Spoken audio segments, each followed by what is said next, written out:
पिछले 20 दिनों में तीसरी बैठक हुई है आज कांग्रेस के वरिष्ठ नेताओं की, जिसमें CWC सदस्य भी शामिल हैं।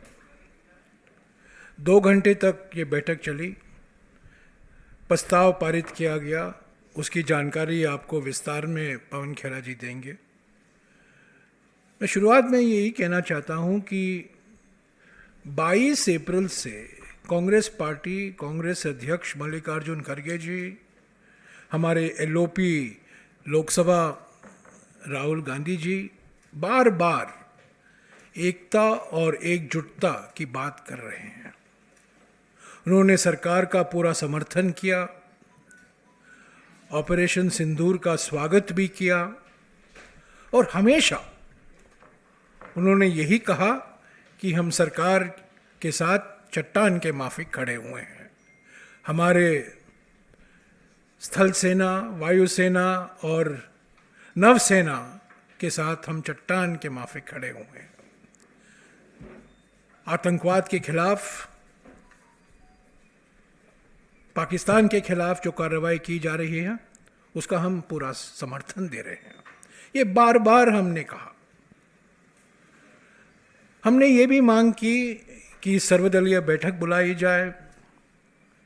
2 सर्वदलीय बैठक हुई, दोनों में प्रधानमंत्री मौजूद नहीं थे।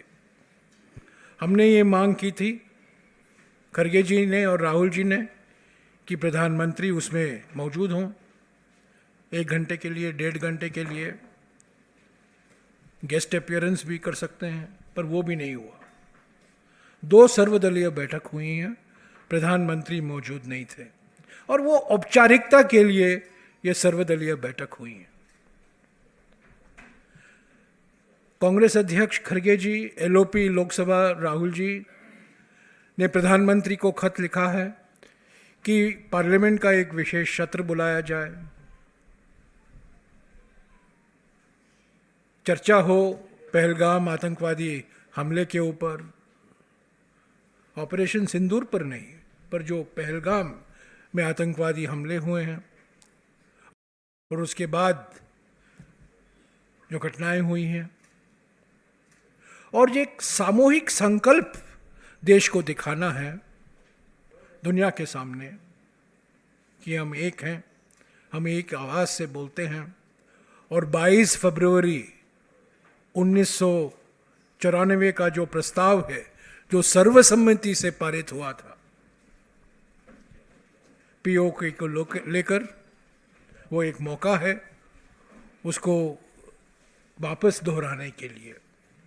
पर इस पर भी प्रधानमंत्री ने कुछ नहीं कहा है, जवाब भी नहीं आया। इस बीच पिछले कई दिनों से कांग्रेस पार्टी सवाल कर रही है कि सीज फायर की पहली घोषणा राष्ट्रपति ट्रंप क्यों करते हैं। पहली घोषणा वॉशिंगटन DC से होती है। अभूतपूर्व है, ये पहली बार हो रहा है। किसके कहने पर हुआ, किसने पहले मांग की, वो अलग बात है, पर पहली घोषणा वॉशिंगटन में होती है। प्रधानमंत्री उस पर कुछ बोलते नहीं हैं। अमेरिकी विदेश मंत्री जो हैं, secretary of state Marco Rubio, वो कहते हैं कि अमेरिका की भूमिका इतना महत्वपूर्ण था कि अमेरिका के वजह से ही यह युद्ध विराम हुआ है। उसका जवाब उनके खास दोस्त डॉक्टर जयशंकर देते नहीं हैं। रूबियो जी कहते हैं कि तीसरे जगह में बातचीत होनी चाहिए, यानी कि भारत में नहीं, पाकिस्तान में नहीं, और तीसरे देश में बातचीत होनी चाहिए। उस पर भी प्रधानमंत्री जी चुप हैं, उस पर भी विदेश मंत्री चुप हैं। हमने ये सवाल उठाया है कि प्रधानमंत्री और विदेश मंत्री क्यों नहीं देश को विश्वास में लेते, पार्लियामेंट को विश्वास में लेते, राजनीतिक दलों को विश्वास में नहीं लेते कि अमेरिका की भूमिका क्या है। क्या हमने अमेरिका की जो मीडिएशन बार बार आज फिर राष्ट्रपति ट्रंप ने दोहराया है। सऊदी अरेबिया से उन्होंने दुनिया को संदेशा भेजा है और अभी अभी सऊदी अरेबिया से कतर जाते वक्त उन्होंने वापस ये दोहराया है कि अमेरिका के वजह से और ख़ास तौर से राष्ट्रपति ट्रंप के वजह से ही ये युद्ध विराम हुआ है। तो इस पर प्रधानमंत्री चुप क्यों है? मार्को रूबियो की वक्तव्यों और बयानों पर हमारे विदेश मंत्री जो दुनिया भर की बातें बोलते हैं, प्रवचन देते रहते हैं प्रधानमंत्री के माफिक, इस पर क्यों चुप है? तो ये हमने ये सवाल उठाए हैं और हमारी मांग सीधी सी मांग है, प्रधानमंत्री की अध्यक्षता में सर्वदलीय बैठक बुलाया जाए, पार्लियामेंट का एक विशेष सत्र बुलाया जाए। मैं ये भी कहूंगा कि ऑपरेशन सिंदूर का राजनीतिकरण करना मैं समझता हूं गलत है। हमने सुरक्षा को लेकर कभी राजनीतिकरण नहीं किया है। अभी खबर आई है कि 25 तारीख को प्रधानमंत्री एनडीए के मुख्यमंत्रियों से मिल रहे हैं। क्यों नहीं देश के सारे मुख्यमंत्रियों से मिलते? क्या गलती की है? कर्नाटक के मुख्यमंत्री, पश्चिम बंगाल के मुख्यमंत्री, तमिलनाडु के मुख्यमंत्री, तेलंगाना के मुख्यमंत्री, हिमाचल के मुख्यमंत्री, क्या गलती किया इन्होंने? पंजाब के मुख्यमंत्री, जम्मू और कश्मीर के मुख्यमंत्री, ये तो मुख्यमंत्री हैं।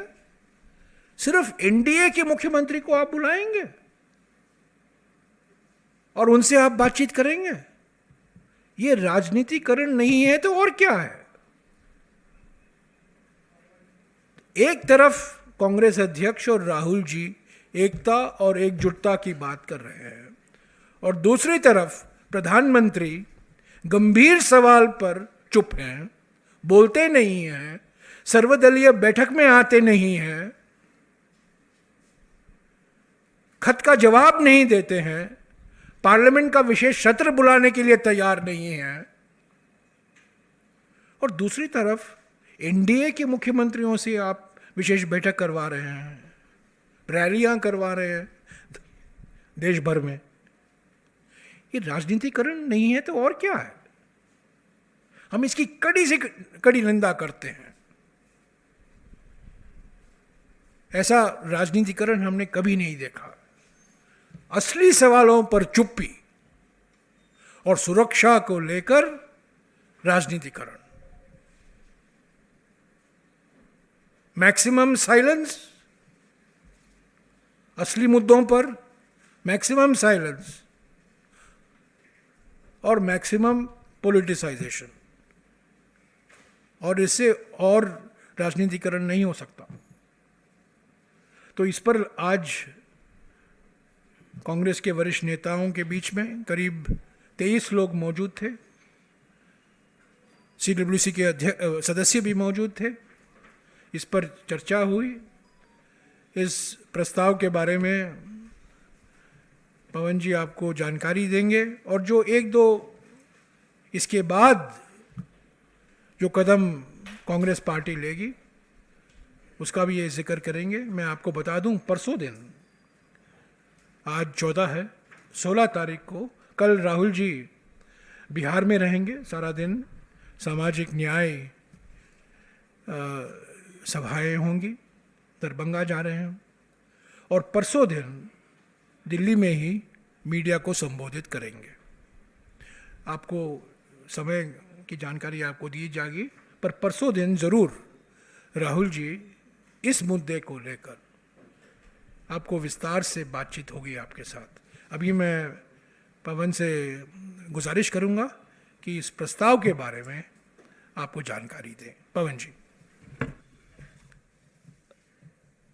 शुक्रिया जयराम जी। पिछले 15 दिन में लगभग तीसरी बार आज कांग्रेस की इस तरह की महत्वपूर्ण बैठक हुई जिसमें बहुत वरिष्ठ, हमारे तमाम वरिष्ठ नेताओं ने जो दिल्ली में मौजूद थे उन्होंने हिस्सा लिया। आपको मालूम है, आपकी जानकारी में है कि जब पिछली बैठकें हुई पहलगाम के तुरंत बाद और फिर जब कॉन्फ्लिक्ट शुरू हुआ तब पूरा कांग्रेस पार्टी ने अपना समर्थन सरकार को दिया। तो विपक्ष सरकार के साथ खड़ा था, देश की जनता सरकार के साथ खड़ी थी, देश का मीडिया तो सरकार के साथ खड़ा ही रहता है, लेकिन सरकार बैठ गई।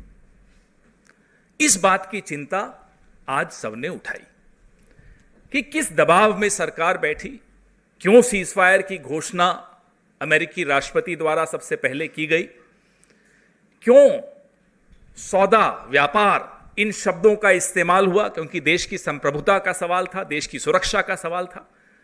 देश की संप्रभुता और सुरक्षा के बीच सौदा और व्यापार नहीं आ सकता। हमारे तमाम वरिष्ठ नेताओं ने ये सवाल उठाए। थोड़ी देर में हम आपको ये प्रस्ताव भी आपके सामने रखेंगे।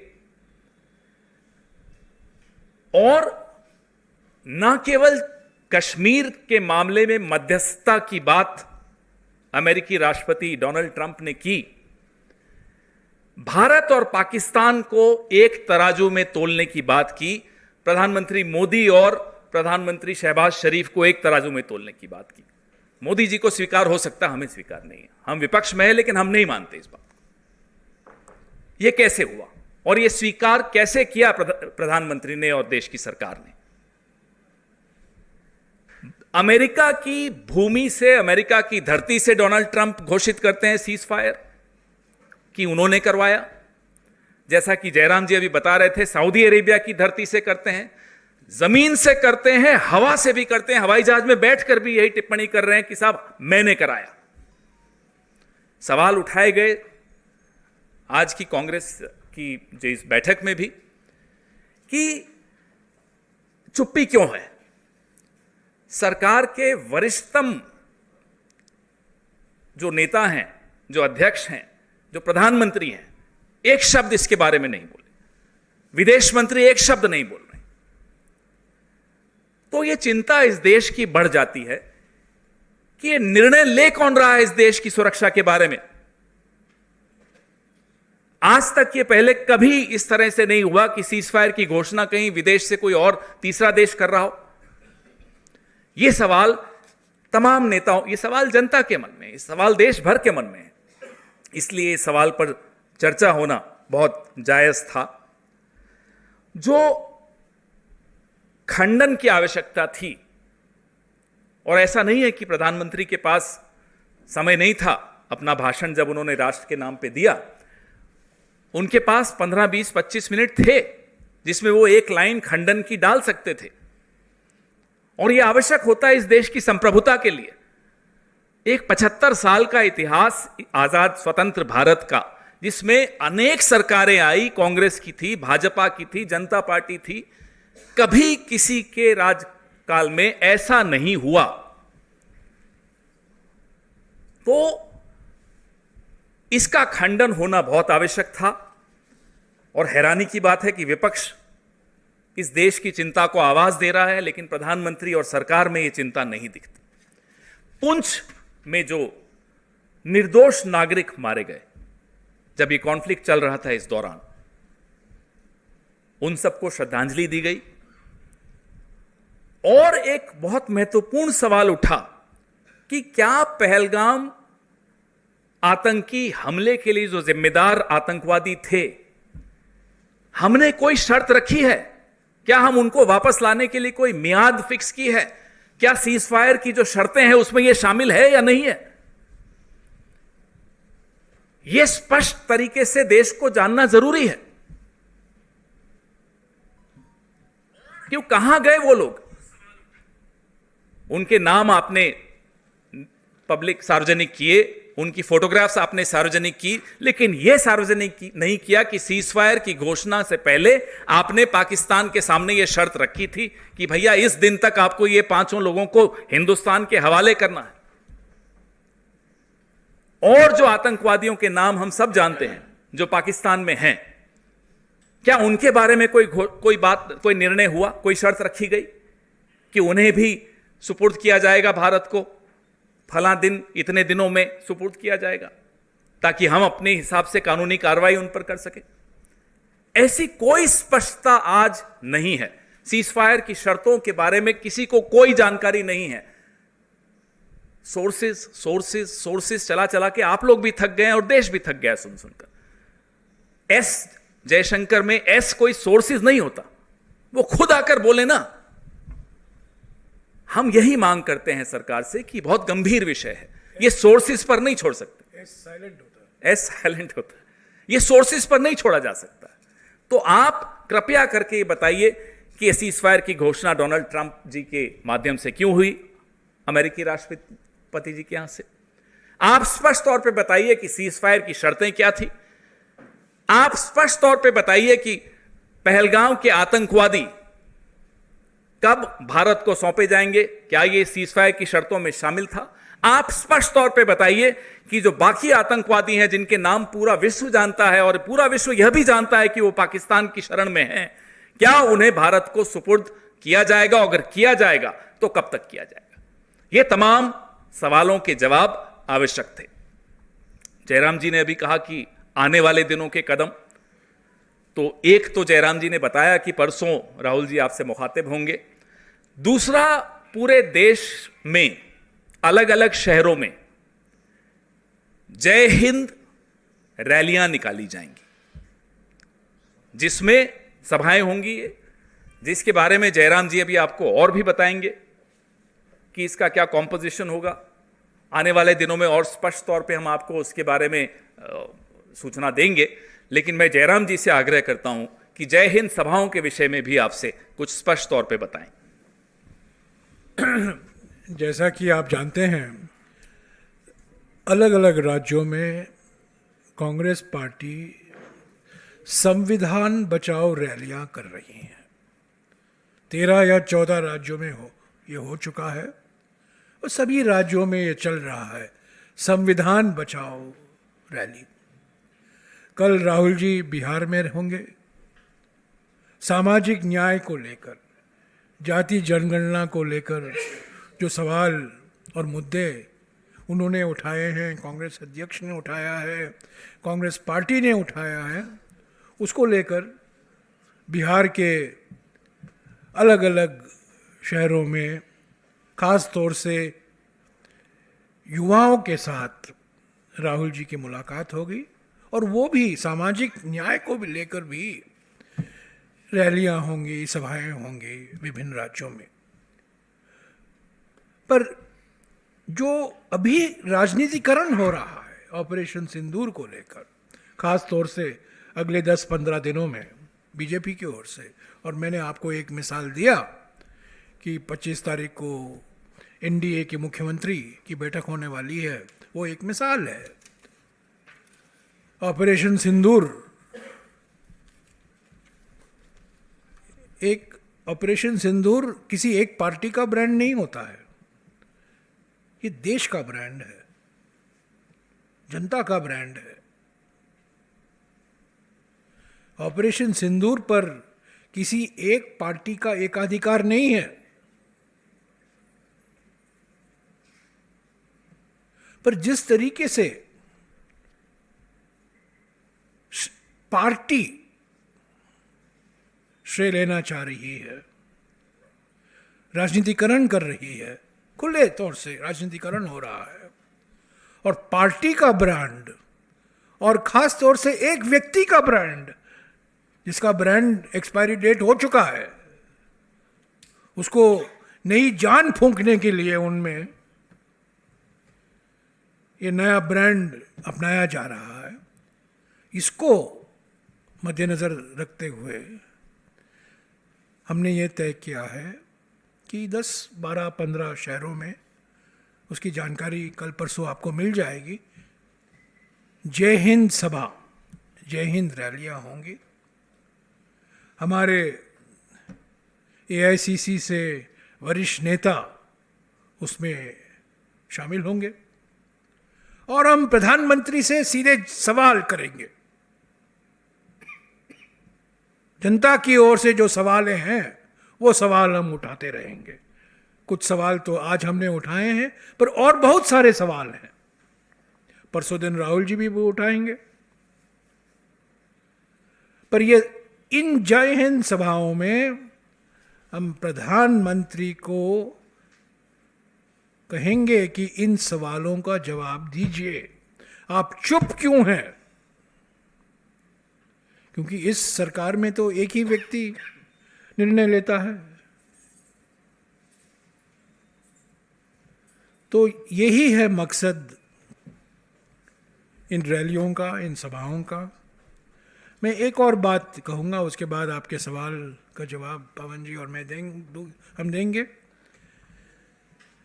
अगर आप अमेरिका की ओर से जो बयान आ रहे हैं, अलग अलग देशों में जो बयान दिए हैं, जो अंतर्राष्ट्रीय मीडिया में चर्चा चल रही है, कश्मीर कश्मीर कश्मीर कश्मीर,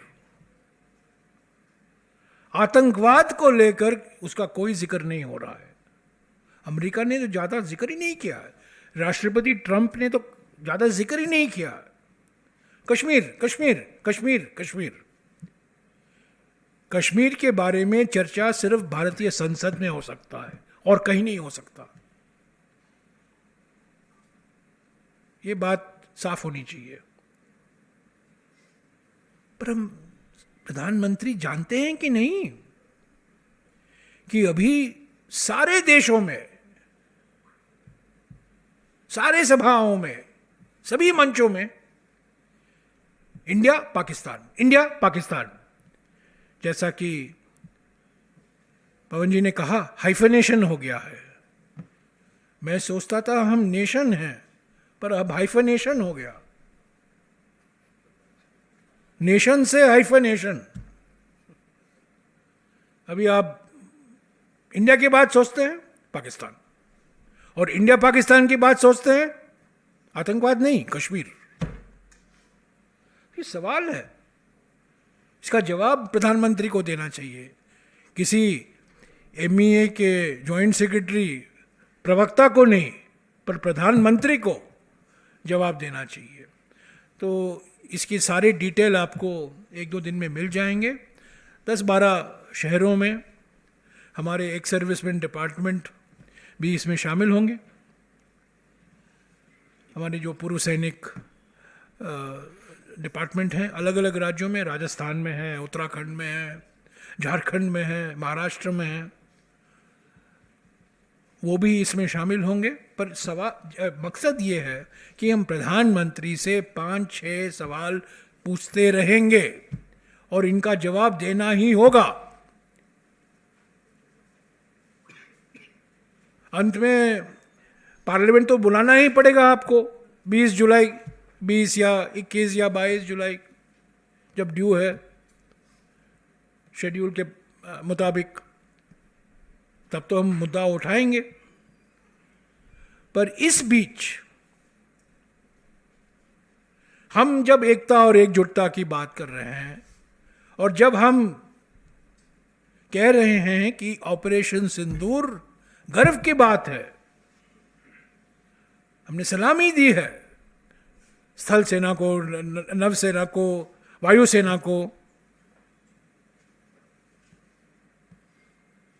पर उसका राजनीतिकरण जो हो रहा है और जो प्रयास किया जा रहा है कि ये एक पार्टी का ब्रांड बने। कुछ दिन पहले कुछ निजी कंपनियों ने प्रयास किया था मुंबई में कि ऑपरेशन सिंदूर का ब्रांड वो खरीद लें। आपको याद होगा, हमारे देश के सबसे बड़े कंपनी ने प्रयास की थी। अब एक पार्टी प्रयास कर रही है। ऑपरेशन सिंदूर का श्रेय किसी एक व्यक्ति का नहीं है, एक पार्टी का नहीं है। ये हमारी आर्मी का है, नेवी का है, एयरफोर्स का है, और एक सामूहिक संकल्प का है, और इसको प्रधानमंत्री कभी नहीं बिगाड़ सकते। तो अगर आपके कुछ सवाल हैं, हाँ, एक और पॉइंट बोलिए। जो एक महत्वपूर्ण पॉइंट आज की बैठक में उठाया गया, लगभग कई नेताओं द्वारा उठाया गया, कि जो पहलगांव में जो इंटेलिजेंस फेलियर हुआ, उसकी जिम्मेदारी, उसकी जवाबदेही निर्धारित होनी आवश्यक है। उससे बचा नहीं जा सकता कि इतनी टूरिस्ट वहाँ आया हुआ हो, न केवल उसकी जवाबदेही, इंटेलिजेंस फेलियर की जवाबदेही, सुरक्षा फेलियर की जवाबदेही, जो क्विक रिस्पांस होना चाहिए था उनके इलाज में भी और उनकी सुरक्षा के लिए भी, उसमें जो समय लगा, ये सब चर्चाएं भी आज की बैठक में हुई। मुझे लगा ये महत्वपूर्ण है, इसलिए मैं इस पर ये आपको नोट थोड़ी देर में आपके मोबाइल पे आने वाला है। अब आपके सवाल पूछिए। हाँ जी, मौसमी।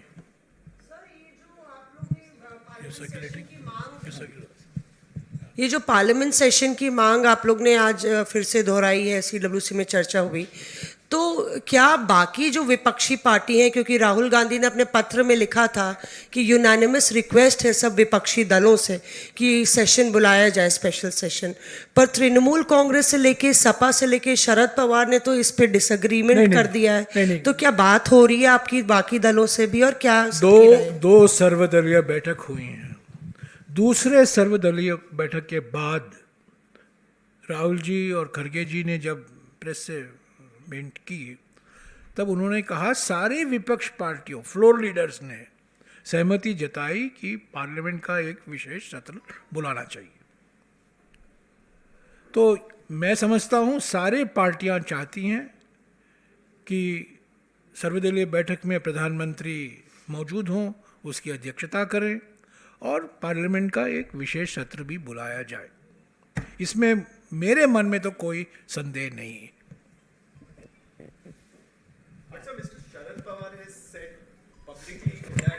We are discussing what the CWC and the senior leaders of the Congress discussed today. So let's not divert it from that. Sir, के मामले पे आप लोगों ने कहा कि जो पहलगाम में घटना हुई उसमें जो आतंकी शामिल थे उसके बारे में पता लगना चाहिए कि उसकी स्थिति क्या है। भूपेश बघेल साहब ने भी प्रेस कॉन्फ्रेंस की थी और कहा था कि पहलगाम में जो आतंकी शामिल थे उनके बारे में अभी तक कोई जानकारी नहीं मिली कि वो मारे गए या गिरफ्तार हुए, तो ऑपरेशन सिंदूर सफल कैसे हो सकता है? बात ऑपरेशन की नहीं हम कर रहे हैं अभी। हम पहलगाम जहां से ये सब शुरू हुआ, बड़े बड़े दावे आपने सुने, लगातार सुन रहे हैं गृह मंत्री द्वारा, प्रधानमंत्री द्वारा कि साहब सब कुछ ठीक हो गया। अगर सब कुछ ठीक हो गया तो पहलगाम कैसे हुआ? एक सवाल। दूसरा सवाल, पहलगाम में जब गोलियां चलाई जा रही थी निर्दोष सैलानियों पर, उसका रिस्पांस टाइम कितना कमजोर था वो भी आपके सामने आ गया। सरकार का कोई सुरक्षा वहां नहीं थी टूरिस्ट के लिए। रिस्पांस तो तीन मुद्दे हैं, इंटेलिजेंस फेलियर, क्विक रिस्पांस का फेलियर और सुरक्षा का फेलियर। तो ये तीनों मुद्दे बहुत महत्वपूर्ण हैं, क्योंकि जब तक अकाउंटेबिलिटी आप फिक्स नहीं करेंगे तब तक जवाब नहीं मिलेंगे। फिर अगला मुद्दा आता है पहलगाम के आतंकियों का मुद्दा। तो आज की बैठक में यह चर्चा हुई कि वो 5 आतंकी जिनका नाम और फोटो सरकार ने जारी किए थे, उनके बारे में सीज फायर में कोई बात हुई या नहीं हुई, कोई शर्त हमने रखी या नहीं रखी, वो कब तक भारत को सुपुर्द किए जाएंगे ताकि वो हमारे यहां के कानून के हिसाब से उन पर कार्रवाई की जा सके। सर, मैं आपको इतिहास से कुछ जानकारी देना चाहता हूं। चीन का आक्रमण हमारे देश पर 20 अक्टूबर 1962 को शुरू हुआ। क्रोनोलॉजी समझिए। 20 अक्टूबर 1962 को चीन का आक्रमण शुरू होता है भारत पर। 22 या 23 अक्टूबर, मेरे ख्याल में 22 हो सकता है, 23, 3 सांसद प्रधानमंत्री जवाहरलाल नेहरू जी से मिलते हैं। एचवी कामत, प्रजा सोशलिस्ट पार्टी के नेता, हेम बरुआ, प्रजा सोशलिस्ट पार्टी के नेता, और जनसंघ के एक युवा नेता, पहली बार जो सांसद बने थे, अटल बिहारी वाजपेयी। और प्रधानमंत्री से मांग करते हैं पार्लियामेंट का सत्र फौरन बुलाइए। 22 अक्टूबर चीन का आक्रमण हुआ, उसकी शुरुआत 20 अक्टूबर को होता है। पार्लियामेंट बुलाया जाता है 8 नवंबर को। याद रखिए, इतिहास गवाह है, इसके सारे रिकॉर्ड हैं। एच.वी. कामत मिले, हेम बरुआ मिले, अटल बिहारी वाजपेयी ने मांग की। एक सांसद ने प्रधानमंत्री को खत लिखा, पार्लियामेंट की सेशन बुलाइए पर गुप्त सेशन हो। यह भी मजेदार की बात, गुप्त सेशन एक सांसद ने पूछा। ये सब पार्लियामेंट के रिकॉर्ड में है, आप देख सकते हैं, पढ़ सकते हैं। सीक्रेट सेशन ऑफ पार्लियामेंट बुलाया जाए। प्रधानमंत्री ने जवाब दिया, इसमें कोई सीक्रेट बात नहीं है, देश से जुड़े हुए मुद्दे हैं, देश को अधिकार है जानने के लिए। और यह सेशन गुप्त सेशन नहीं था, ये नॉर्मल सेशन था। और 8 नवंबर 1962 को लोकसभा और राज्यसभा बुलाया जाता है। यह है लोकतंत्र, यह है संसदीय परंपरा जो इस प्रधानमंत्री ने खत्म कर दिया है। और सर्वदलीय बैठक में भी नहीं आते हैं। ये थी हमारी मांग, तो यही है जो आपने सवाल किया। पार्लियामेंट में ऑपरेशन सिंदूर पर तो चर्चा नहीं होगी। पहलगाम पर आतंकवादी हमले कैसे हुए, क्यों हुए, और जो सीजफायर हुआ, कैसे सीजफायर हुआ, अमेरिका की क्या भूमिका थी, आपने IMF में पाकिस्तान के खिलाफ वोट क्यों नहीं दिया। ऑपरेशन सिंदूर पर थोड़ी सवाल उठाए जाएंगे। सब सारे राजनीतिक पार्टी और दल और सांसद जिम्मेदार व्यक्ति होते हैं, वो जानते हैं जिस मुद्दे को उठाना चाहिए और जिन मुद्दे पर मौन रहना चाहिए। कुछ ऐसे मुद्दे होते हैं। मैं एक और उदाहरण देता हूं। कारगिल युद्ध के बाद 3 दिन हुए हैं, कारगिल युद्ध की समाप्ति हुई है 29 जुलाई 1999। 29 जुलाई 1999, 3 दिन बाद, कारगिल युद्ध की समाप्ति के बाद, हमारी विजय के बाद, पाकिस्तान की हार के बाद 3 दिन बाद अटल बिहारी वाजपेयी जी की सरकार कारगिल रिव्यू कमेटी, कारगिल समीक्षा समिति का गठन करती है। उसकी अध्यक्षता कौन करते हैं? 6 सदस्य हैं उसमें। तब के राष्ट्रीय सुरक्षा सलाहकार ब्रिजेश मिश्रा भी उसके साथ जुड़े हुए थे।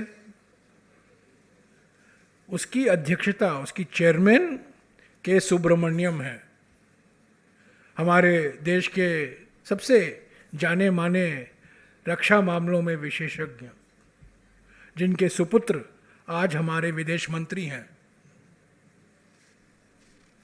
के सुब्रमण्यम ने कारगिल रिव्यू समिति की अध्यक्षता की 29 जुलाई 1999। 23 फरवरी 2000 को कारगिल रिव्यू समिति की रिपोर्ट पार्लियामेंट में सौंपी जाती है, पेश की जाती है, उस पर चर्चा होता है। आप बोल रहे हैं क्या चर्चा होगी, क्यों संसद बुलाना चाहिए? 23 फरवरी 2000 को कारगिल समीक्षा समिति की रिपोर्ट पर चर्चा होती है। कुछ ऐसी बातें हैं उस रिपोर्ट से निकाला गया है, वास्तविक है और निकाला भी जाना चाहिए। बड़े संवेदनशील मामले होते हैं देश के हित में, सुरक्षा को लेकर, सेना की कार्रवाई को लेकर, वो निकाले गए थे। पर कारगिल समिति पर बहस हुई। ये प्रधानमंत्री क्या करते हैं? 5 साल हो गए, चीन पर एक बार चर्चा नहीं होने दिया इन्होंने। 5 साल के बाद, 5 साल हो गए हैं, एक बार भी इन्होंने चीन शब्द आया किसी सवाल में या किसी चर्चा में, उसको रिकॉर्ड से हटाया जाता है। और 19 जून 2020 को ये प्रधानमंत्री चीन को क्लीन चिट देते हैं। आपने सब देखा है, इसकी वीडियो है। न कोई वहाँ आया है, न कोई हमारे ज़मीन पर बैठा हुआ है। ये क्लीन चिट देने वाले प्रधानमंत्री, चीन को इन्होंने क्लीन चिट दिया। तो प्रधानमंत्री से बहुत सारे सवाल करने की ज़रूरत है, और ये जय हिंद सभाओं में हम ये सवाल करके ही रहेंगे। जयराम इसमें सर, एक चीज इसमें जरूरी है, जो अभी जयराम जी ने इतिहास का उदाहरण दिया अटल जी का। इस सत्र से पहले जो विशेष सत्र नेहरू जी ने बुलाया था, पार्लियामेंट स्ट्रीट थाने के बाहर भारी प्रोटेस्ट किया, भारत सरकार के खिलाफ भारत के विपक्ष ने किया। किसी भारत सरकार के मंत्री ने उस वक्त के विपक्ष को यह नहीं कहा कि आप देश विरोधी हो, उनका प्रदर्शन होने दिया। हम तो अब ये सवाल जो पूछ रहे हैं, कॉन्फ्लिक्ट खत्म होने के बाद पूछ रहे हैं। तो ये जो इनकी आदत है कि साहब आप देशद्रोही हो, इन्हें समझाइए, इन्हें इतिहास बताइए कि अटल जी ने प्रदर्शन किया बीच युद्ध के, और नेहरू जी ने प्रदर्शन होने दिया, और उसके बाद जैसा कि जयराम जी बता रहे थे, विशेष सत्र की मांग तुरंत स्वीकार की। हमने कभी नहीं कहा कि अटल जी आप राष्ट्र विरोधी हो, कभी नहीं कहा। पवन सर, आपने कहा कि इंटेलिजेंस फेलियर रहा, पूरी घटना हो चुकी है। अब आप किसको जिम्मेदार मानते हो? क्या कांग्रेस पार्टी सामने आकर, सड़कों पे आकर जिम्मेदार व्यक्ति का इस्तीफा मांगेगी? दूसरा सर, बॉयकॉट का एक ट्रेंड चल रहा है, 2 देशों को खासतौर पर उनकी चीज़ों को वहाँ जाना आना, उन पर बॉयकॉट, क्या कांग्रेस पार्टी उसका समर्थन करती है? पहले सवाल का जवाब मैं दूंगा, दूसरे का मेरे वरिष्ठ साथी देंगे। जो आपने कहा कि सड़क पर, तो जैसा जयराम जी ने आपको बताया कि जय हिंद सभा का मकसद ही ये है कि ये तमाम मुद्दे उठाए जाएंगे, ये तमाम सवाल उठाए जाएंगे। आपने कहा कौन जिम्मेदार है? क्या आपको नहीं मालूम या इस देश को नहीं मालूम कि इस देश का गृह मंत्री कौन है, जिसके अंडर सिक्योरिटी आती है जम्मू एंड कश्मीर की? ये सबको मालूम है। लेकिन जैसा जयराम जी अभी कह रहे थे, वो मजाक में नहीं था, बहुत गंभीरता से कह रहे थे कि इस देश में, इस सरकार में सिर्फ एक आदमी की चलती है। तो जब सवाल उठाए जाएंगे, जब जवाबदेही फिक्स होगी, आप खुद तय कर लीजिए किस किस की होगी। Thank you. Sir Turkey boycott, Turkey के बाइकाट पे सर,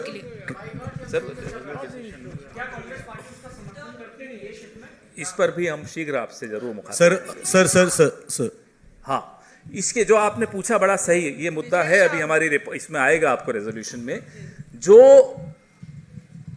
हमारे देश की एक बहादुर महिला जो सेना में है, उनके खिलाफ टिप्पणी भारतीय जनता पार्टी के एक वरिष्ठ नेता ने की, विजय शाह आपने नाम लिया, मंत्री हैं, और 24 घंटे से ऊपर हो गए। कांग्रेस पार्टी ने मांग भी की कि तुरंत इनका इस्तीफा होना चाहिए, तुरंत इन पर एक्शन लिया जाना चाहिए। ना नड्डा जी ने उन पर एक्शन लिया, पार्टी से निकाल के बाहर करिए, नोटिस दीजिए, नहीं हुआ। न उनको मंत्रिमंडल से बाहर निकाला गया। ये आपकी श्रद्धा और निष्ठा है भारत की सेना में? ये सवाल, ये मुद्दा आज हमारी बैठक में लगभग 4-5 नेताओं ने उठाया कि साहब ये बहुत गलत है, ये निंदनीय है। और ये बीजेपी की मानसिकता को दर्शाता है। ये पहली बार ऐसा नहीं हुआ। हाँ जी। सर 4 दिन हो गए सेसेशन ऑफ फायर रोके हुए, क्या सरकार की तरफ से, आप प्रिंसिपल ऑपोजिशन पार्टी हैं, कोई कोशिश हुई बताने की या समझाने की? और दूसरा सर, शशि थरूर साहब का एक एक्स पर पोस्ट था जिसमें उन्होंने डिसअपॉइंटमेंट बताया, जैसे ट्रंप ने सीज फायर का ऐलान किया, उसमें उन्होंने भी कहा India will never do that, will never seek a intervention from third country. तो क्या जल्दबाजी की थरूर साहब ने ऐसा स्टेटमेंट कहकर? वो उनकी राय है। जब थरूर साहब बोलते हैं, वो पार्टी की राय नहीं होती है। Thank you.